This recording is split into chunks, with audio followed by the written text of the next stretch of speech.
langsung dipraktekkan.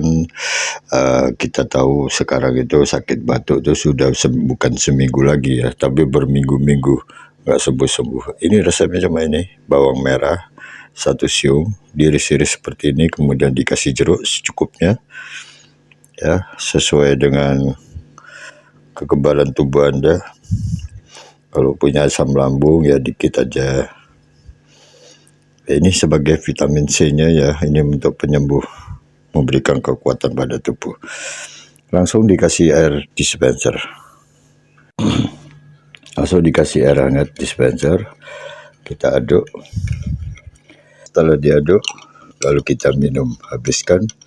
1 hari bisa 1 kali, tergantung batuknya ya. Bisa 2 kali, bisa 3 kali gitu ya.